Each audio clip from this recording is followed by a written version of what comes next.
नमस्कार. 9:30च्या बातमीपत्रात मी दीपाली केळकर आपले स्वागत करते. सुरुवातीला एक नजर ठळक बातम्यांवर.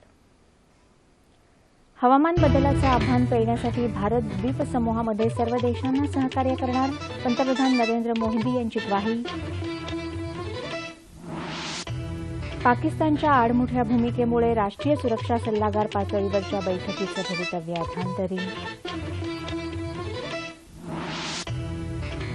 केंद्र सरकारच्या सहकार्यानं विदर्भात प्लास्टिक पार्क तर कोकणात रासायनिक क्षेत्र सुरू करणार, मुख्यमंत्र्यांची घोषणा. राज्यात नक्षलग्रस्त भागात उद्योग निर्मितीवर भर देणार, राज्य सरकारचा निर्धार. कांद्याच्या वाढत्या दरांना आळा घालण्यासाठी 10,000 टन कांदा त्वरेनं आयात करणार. एफटीआयच्या आंदोलक विद्यार्थ्यांशी सकारात्मक चर्चा, समिती लवकरच अहवाल सादर करणार. आणि कोलंबो क्रिकेट कसोटीत दुसऱ्या दिवशी भारताकडे पहिल्या डावानंतर 253 धावांची आघाडी. आणि आता सविस्तर वृत्त. आजच्या काळात हवामान बदलाचं आव्हान मोठं असून ते पेलण्यासाठी द्वीप समूहामध्ये भारत सर्व देशांना सहकार्य करेल, असं प्रतिपादन पंतप्रधान नरेंद्र मोदी यांनी आज जयपूर इथं केलं. भारत प्रशांत द्वीप समूह सहकार्य मंचाच्या दुसऱ्या शिखर परिषदेला आज सायंकाळी प्रारंभ झाला. सर्व देशाच्या नेत्यांचं पंतप्रधानांनी स्वागत केलं. या परिषदेसाठी 14 प्रशांत द्वीप समूहातल्या देशांचे प्रमुख, मंत्री, प्रतिनिधी जयपूरमध्ये पोहोचले आहेत. भारतासह फिजी, मार्शल बेटं, नाऊस, Niue, Palau, Papua New Guinea, Samoa, Tuvalu, Vanuatu, Cook बेटं, किरिबती, मायक्रोनेशिया, सोलोमन बेटं आणि टोंगा हे देश या परिषदेत सहभागी झाले आहेत. द्वीपसमूहांतर्गत सुरक्षेसाठी भारत सर्वांच्या खांद्याला खांदा लावून उभा राहील असं सांगून पंतप्रधानांनी सागरी अर्थकारणावर सर्व राष्ट्रांनी जास्त भर देण्याची आवश्यकता असल्याचं प्रतिपादन औपचारिक उद्घाटन प्रसंगी केलं.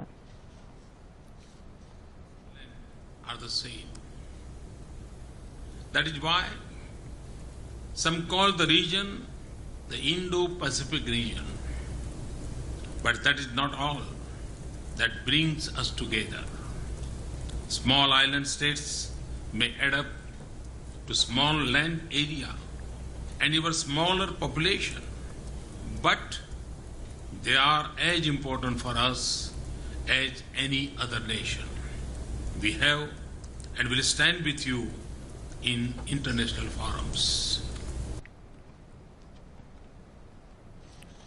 पाकिस्ताननं हुर्रियत नेत्यांबरोबर चर्चा करण्याचं आडमुठेपणाचं धोरण कायम ठेवल्यानं भारत आणि पाकिस्तान यांच्यात 23 तारखेला होणारी राष्ट्रीय सुरक्षा सल्लागार पातळीवरची बैठक रद्द होण्याची शक्यता निर्माण झाली आहे.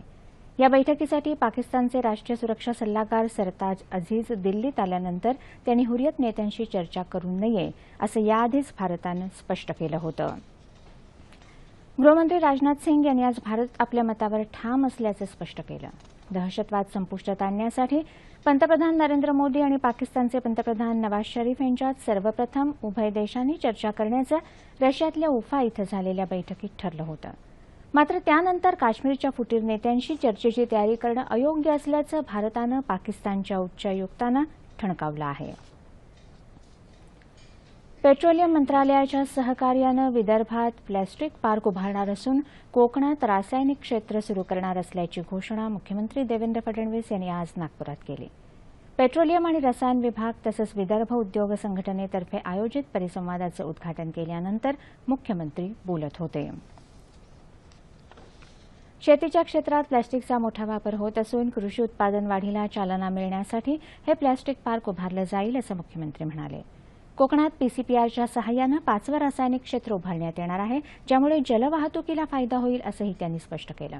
यावेळी केंद्रीय रस्ते वाहतूक आणि महामार्ग मंत्री नितीन गडकरी, केंद्रीय रसायन आणि खत राज्यमंत्री हंसराज अहिर, राज्याचे ऊर्जा मंत्री चंद्रशेखर बावनकुळे यांच्यासह अनेक मान्यवर उपस्थित होते.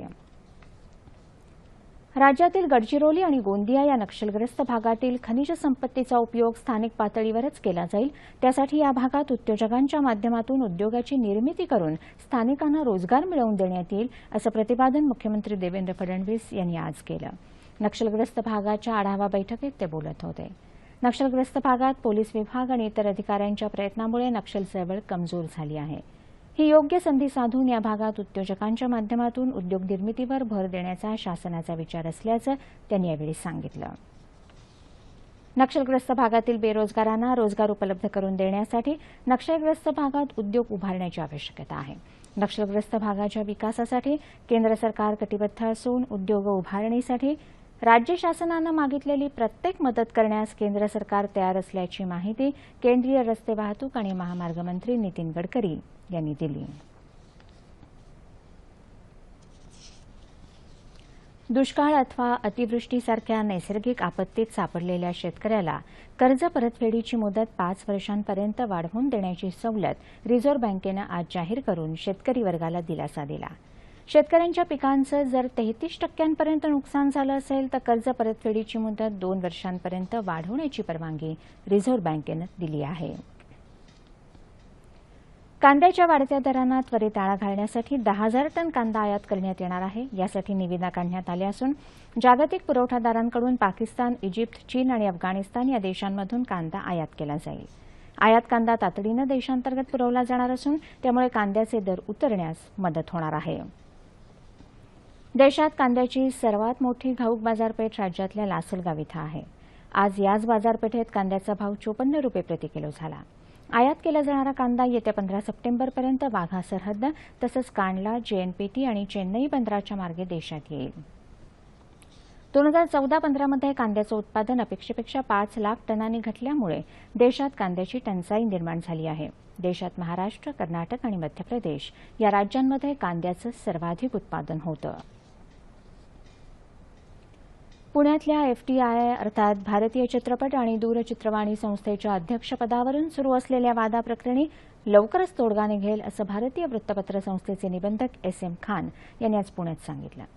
या प्रकरणी चर्चा करण्यासाठी केंद्रीय माहिती प्रसारण मंत्रालयाच्या त्रिसदस्यीय पथकानं आज FTIIचे संचालक, शिक्षक आणि आंदोलनकर्त्या विद्यार्थ्यांशी चर्चा केली. या प्रतिनिधी मंडळाचं नेतृत्व SM खान यांनी केलं. S नागनाथन आणि अंशुल सिन्हा हे सचिव पातळीवरचे अधिकारीही या समितीत होते. विद्यार्थ्यांशी सकारात्मक चर्चा झाली असून शिक्षकांशीही समितीनं सविस्तर बोलणी केली. या संदर्भातला अहवाल ही समिती केंद्रीय माहिती आणि प्रसारण मंत्रालयाला लवकरच सादर करणार असल्याचं खान यांनी पत्रकारांना सांगितलं. आपणाला 60 ठिकाणांहून आतापर्यंत धमक्या आल्या असून मी मरणाला घाबरत नाही असं प्रतिपादन अण्णा हजारे यांनी आज पत्रकारांशी बोलताना केलं.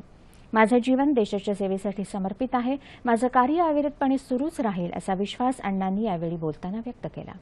राज्यात पोलीस बळ कमी असल्यानं कायदा आणि सुव्यवस्थेचा प्रश्न निर्माण होऊ नये यासाठी माझ्यासाठी दिलेली सुरक्षा व्यवस्था जास्त वाढवू नका असंही अण्णांनी मुख्यमंत्र्यांना कळवलं आहे.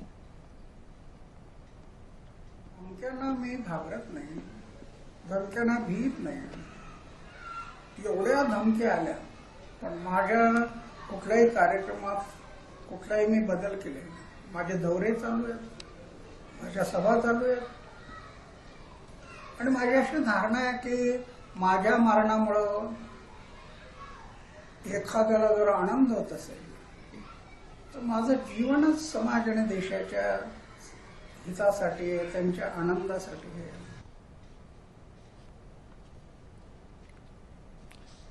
सोलापूर जिल्ह्यातल्या दक्षिण सोलापूर तालुक्यातील विविध मागण्यांकडे शासनाचं लक्ष वेधण्यासाठी रिपब्लिकन पार्टी ऑफ इंडियाच्या आठवले गटाच्या वतीनं सोलापूर-विजापूर राष्ट्रीय महामार्गावर रास्ता रोको आंदोलन करण्यात आलं. सोलापूर जिल्ह्यामध्ये पाऊसमान कमी झाला आहे, त्यामुळे दारिद्र्य रेषेखालील लोकांना स्वस्त दरात धान्याचा पुरवठा केला जावा, रोजगार हमी योजनेची कामं सुरू करावीत अशा मागण्या यावेळी करण्यात आल्या. शासनानं मागण्या मान्य न केल्यास भविष्यात आणखी तीव्र आंदोलन करण्यात येईल असं रिपब्लिकन पार्टी ऑफ इंडियाच्या आठवले गटाचे प्रदेश उपाध्यक्ष प्रमोद गायकवाड यांनी यावेळी सांगितलं. केंद्र सरकारनं जनतेच्या हितासाठी अनेक चांगले निर्णय घेतले असून अच्छे दिनच्या दृष्टीनं पावलं उचलली जात आहेत. मात्र संसदेत विरोधक बजावत असलेली भूमिका लोकशाहीच्या दृष्टीनं योग्य नाही अशी टीका शिवसेनेचे खासदार अरविंद सावंत यांनी केली. आजचे सत्तारूढ आणि विरोधक या विषयावर मुंबईत आयोजित वार्तालाप कार्यक्रमात ते आज बोलत होते. विरोधकांच्या आडमुठ्या धोरणामुळे वस्तू आणि सेवा कर यांसारखी महत्त्वाची विधेयकं रखडली गेली असं सांगत शिवसेना वेळोवेळी जनतेचे प्रश्न मार्गी लावण्यासाठी केंद्रात आपली भूमिका मांडेल असा विश्वासही सावंत यांनी यावेळी व्यक्त केला. मेळघाट म्हटला की समोर येतात ते आदिवासी नागरिक आणि त्यांचे जीवनमान. या आदिवासींच्या आर्थिक परिस्थितीत सुधारणा व्हावी या उद्देशानं मेळघाटातल्या लवादा इथल्या संपूर्ण बांबू केंद्रानं आदिवासींकडून राख्या बनवून घेतल्या आहेत. यंदाच्या रक्षाबंधनासाठी नागपूरसह मुंबई आणि राज्यात या राख्या विक्रीसाठी ठिकठिकाणी उपलब्ध आहेत. मेळघाटमधल्या आदिवासींनी यंदाच्या रक्षाबंधनासाठी बांबूपासून बनवलेल्या राख्या विक्रीसाठी ठेवल्या आहेत. बांबू, नैसर्गिक रंग आणि मणी यांचा वापर करून या पर्यावरण स्नेही राख्या बनवण्यात आल्या आहेत. 150 आदिवासींनी 3 महिन्यात जवळपास या 1 लाख राख्या तयार केल्या आहेत. या महिलांना कमीत कमी त्यांचं जीवनमान उंचावलं जाईल आणि रोजगार मिळेल या उद्देशाने या राख्या बनवलेल्या आहेत. या राख्या जवळपास 15 रुपयापासून 35 रुपयापर्यंत आहेत. त्यामुळे मला असं वाटतं की त्या महिलांना आपल्या बहिणींना रोजगार मिळावा, त्यांना काही मदत मिळावी म्हणून सर्वांनी या राख्या घेण्याचा प्रयत्न करावा. सृष्टीबंध नावानं बनवलेल्या या राख्या नागपूर, मुंबई, पुणे, नाशिकसह राज्यात इतर ठिकाणी पाठवण्यात आल्या आहेत. यात विविध अशा 30 प्रकारच्या राख्या आहेत. ह्याच राख्या वर्षानुवर्ष वापरण्याचा आम्ही प्रयत्न करू आणि जितक्या मैत्रिणी आहे, जितके नातेवाईक आहे त्या सगळ्यांना हे सजेस्ट करू की ह्या राख्या घ्या. याला थोडंसं अजून एक शहरी टच दिला तर आणखीन रिस्पॉन्स छान मिळेल. मेळघाटमधल्या आदिवासींचं जीवनमान सुधारावं आणि त्यांची आर्थिक परिस्थिती सुधारण्यास मदत व्हावी या उद्देशानं लवादा इथल्या संपूर्ण बांबू केंद्राच्या वतीनं आदिवासींसाठी हे व्यासपीठ मिळवून दिलं असून यामुळे आदिवासींना रोजगारही उपलब्ध झाला आहे.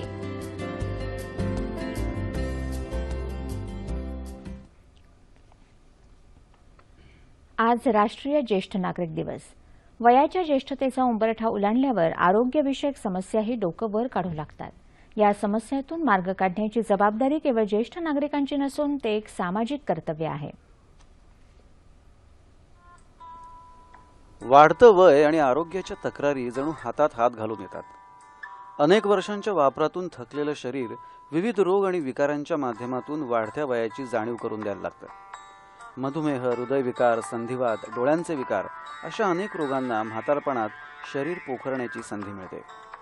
मात्र यातल्या अनेक आरोग्यविषयक समस्या योग्य ती खबरदारी घेतली तर टाळता येऊ शकतात किंवा त्यांना लांब ठेवता येतं. यासाठी गरज आहे व्यापक प्रबोधनाची.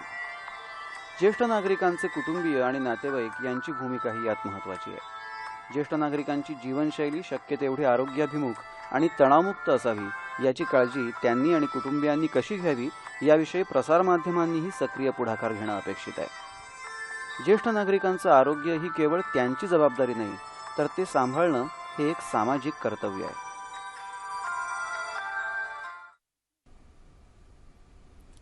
राष्ट्रीय ज्येष्ठ नागरिक दिनानिमित्त ज्येष्ठ नागरिकांच्या आरोग्यविषयक समस्या आणि त्यावरच्या संभाव्य उपायांविषयी चर्चा करण्यासाठी वैद्यकीय तज्ज्ञ डॉक्टर रोहित साने आज आपल्या स्टुडिओत आले आहेत. नमस्कार. 9:30च्या बातमीपत्रात आपलं मनापासून स्वागत.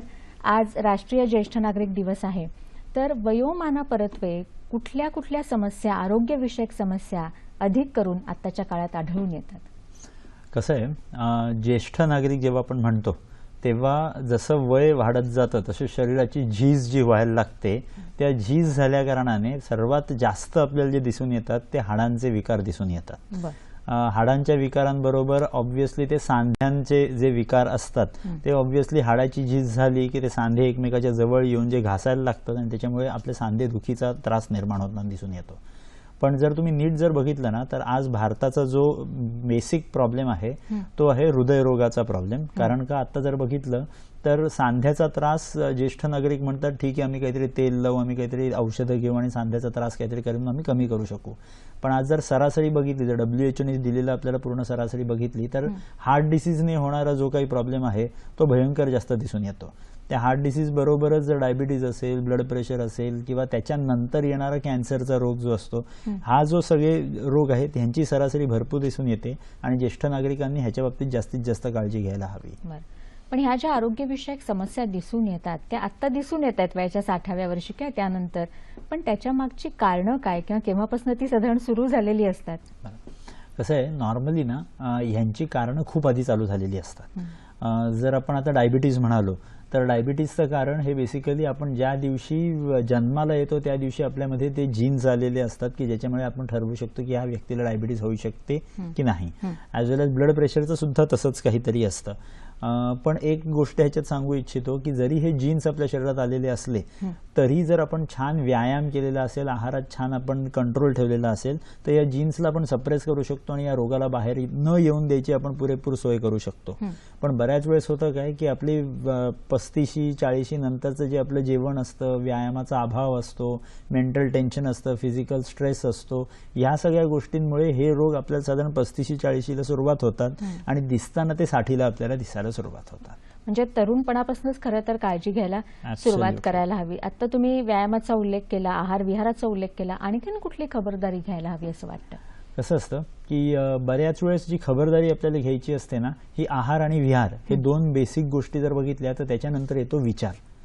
बऱ्याच वेळेस काय होतं की आपले विचार जे असतात ते आपले विचार आपल्या कंट्रोलमध्ये नसले, जर आपण उगीच निगेटिव्हली काहीतरी विचार करत राहिलो तर आपल्या मनावरती जे प्रेशर येतं, जे स्ट्रेन येतो, जो स्ट्रेस होतो, त्याच्यामुळे आपल्या रक्तवाहिन्या जेव्हा आकुंचित होतात तेव्हा रक्तवाहिन्या आकुंचित झाले की नको नको ते प्रॉब्लेम्स पुढे घडायला लागतात.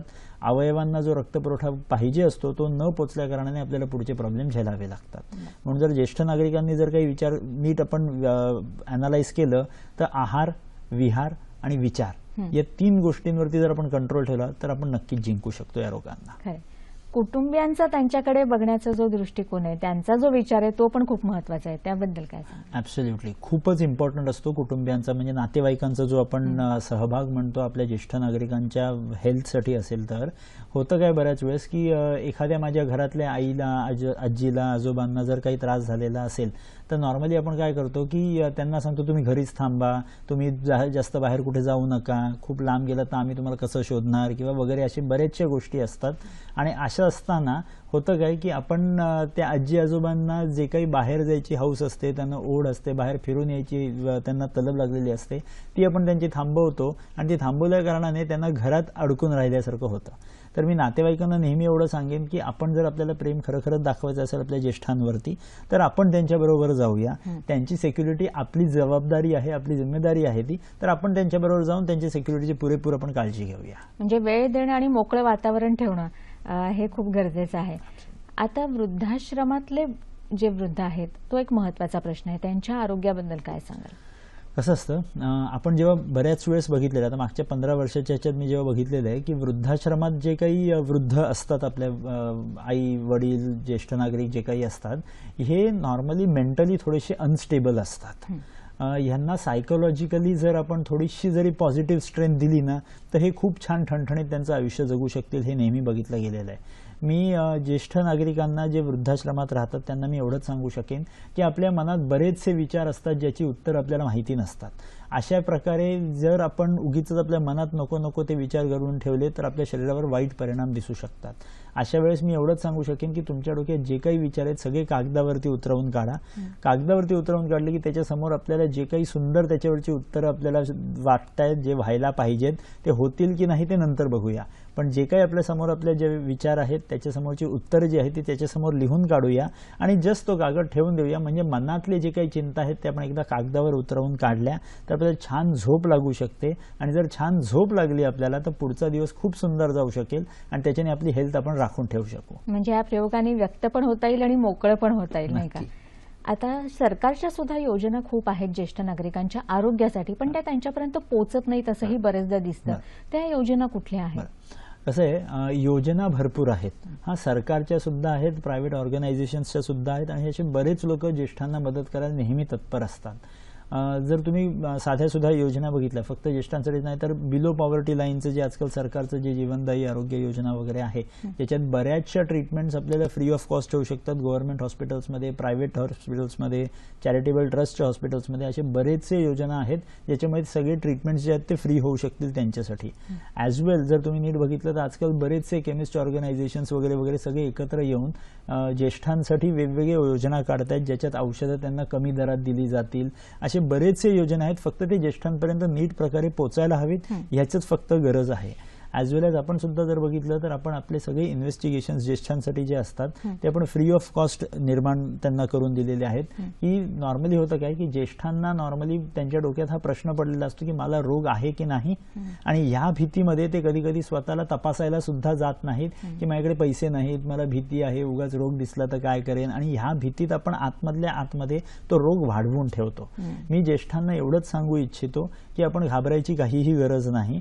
आपल्याला फक्त हृदयरोग हा जो सर्वात मोठा रोग आपल्याला वाढताना दिसतोय आता भारतात, हृदयरोग आणि त्याच्याच मागे डायबिटीज, हे जे रोग आता वाढताना दिसत आहेत, या रोगांना वेळीच आळा घालण्याची गरज आहे. घाबरून बसून काही फायदा होणार नाहीये. आपलं हृदय सशक्त आहे की नाही ह्याच्यासाठी एक नॉर्मल स्ट्रेस टेस्ट जरी आपण करून बघितली, त्या स्ट्रेस टेस्टवरनं आपल्याला अंदाज येऊ शकतो की आपल्याला रोग आहे की नाही, आणि जर रोग नसला तर आपण आपलं लाईफ खूप सुखात घालवू शकतो कुठलाही विचार न करता. आणि आपण आता जर बघितलं तर स्ट्रेस टेस्ट आपण सगळीकडे आपण फ्री ऑफ कॉस्ट उपलब्ध करून दिलेली आहे.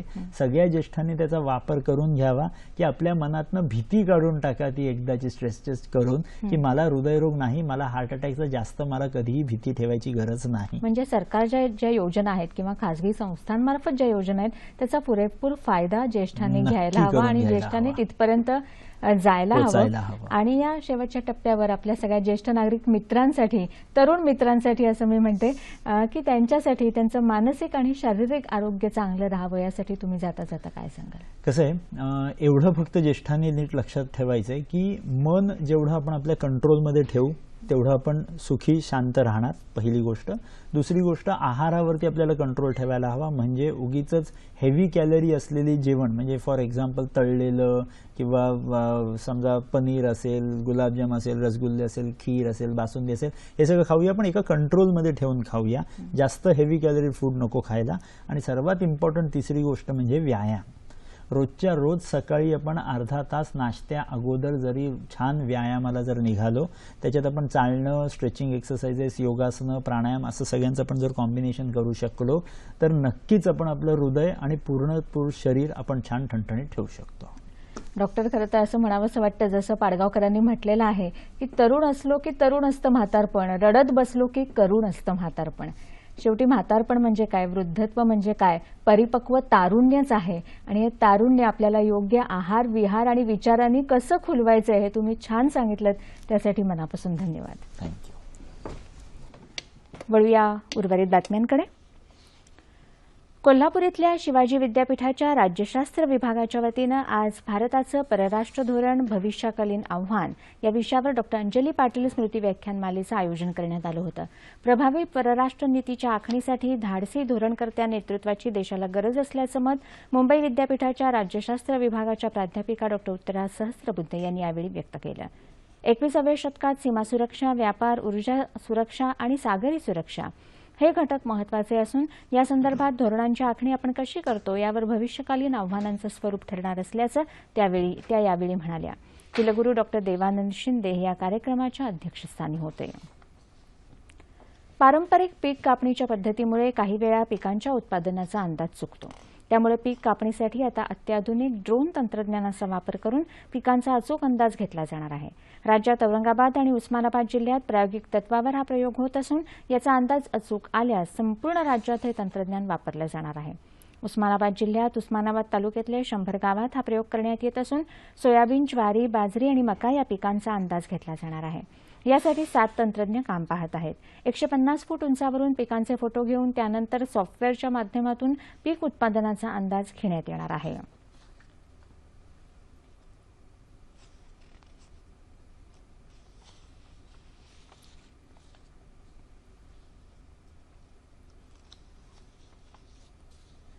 सामाजिक सलोखा जपण्यासाठी तसंच राष्ट्रीय एकात्मतेची भावना वृद्धिंगत करण्यासाठी लातूर जिल्हा पोलीस दलानं आज सकाळी राष्ट्रीय एकात्मता दौडचं आयोजन केलं होतं. आगामी सार्वजनिक उत्सवांच्या पार्श्वभूमीवर आयोजित या उपक्रमात विद्यार्थी, सर्वसामान्य नागरिक, सामाजिक संघटनांचे प्रतिनिधी आणि धावपटूंनी भाग घेतला. यावेळी भारत माता की जय, वंदे मातरम अशा घोषणांनी आणि राष्ट्रप्रेमानं वातावरण भारून केलं होतं. नियोजित अंतर सर्वप्रथम पार करणाऱ्यांना या दौडनंतर सन्मानचिन्ह देण्यात आलं.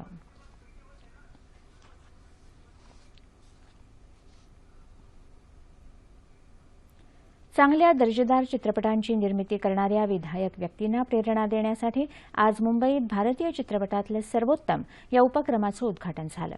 या 3 दिवसांच्या उपक्रमात निवडक चित्रपट दाखवले जाणार आहेत। त्यात आंतरराष्ट्रीय आणि राष्ट्रीय पुरस्कार विजेत्या चित्रपटांचा समावेश आहे।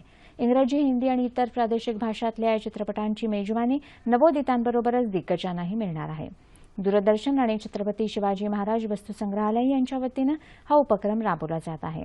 दूरदर्शनचे अतिरिक्त महासंचालक मुकेश शर्मा, इंद्रजित कौर तसंच संग्रहालयाचे महासंचालक सव्यसाची मुखर्जी उद्घाटनाच्या वेळी उपस्थित होते। चित्रपट अभिनेता जॅकी श्रॉफ यावेळी प्रमुख पाहुणे होते।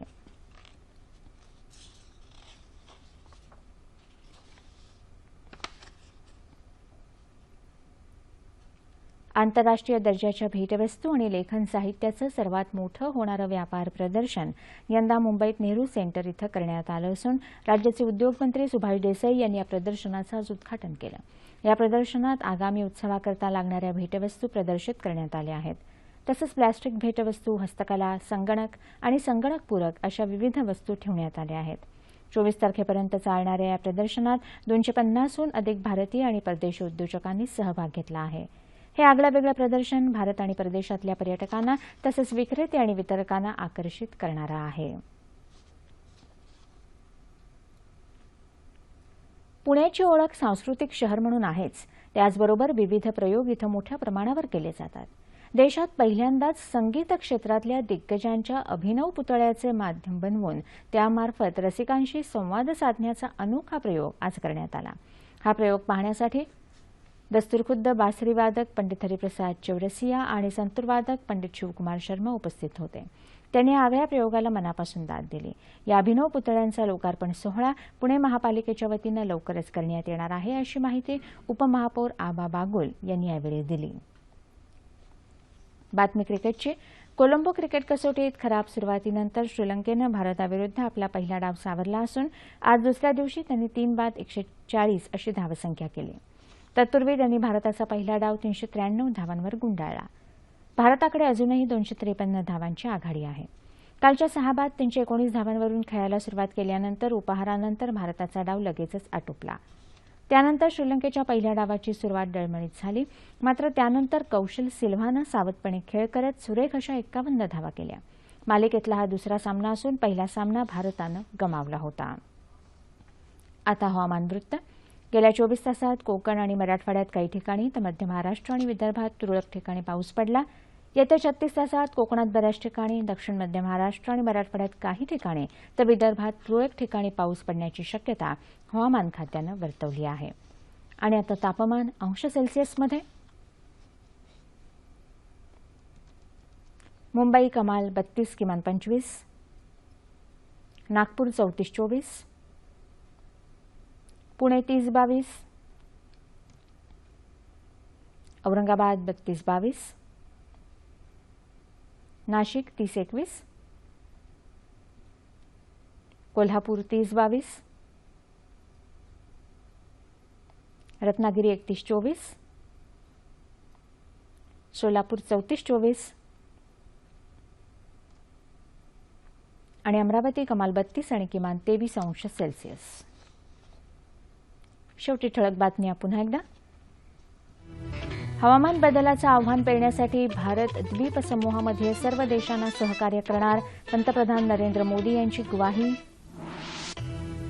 पाकिस्तानच्या आडमुठ्या भूमिकेमुळे राष्ट्रीय सुरक्षा सल्लागार पातळीवरच्या बैठकीचं भवितव्य अधांतरी। केंद्र सरकारच्या सहकार्यानं विदर्भात प्लास्टिक पार्क तर कोकणात रासायनिक क्षेत्र सुरू करणार, मुख्यमंत्र्यांची घोषणा। राज्यात नक्षलग्रस्त भागात उद्योग निर्मितीवर भर देण्यात राज्य सरकारचा निर्धार। कांद्याच्या वाढत्या दरांना आळा घालण्यासाठी 10,000 टन कांदा त्वरेनं आयात करणार।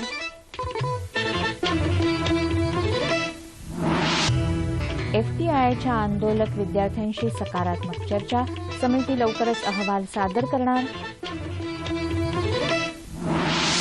आणि कोलंबो क्रिकेट कसोटीत दुसऱ्या दिवशी भारताकडे पहिल्या डावानंतर 253 धावांची आघाडी।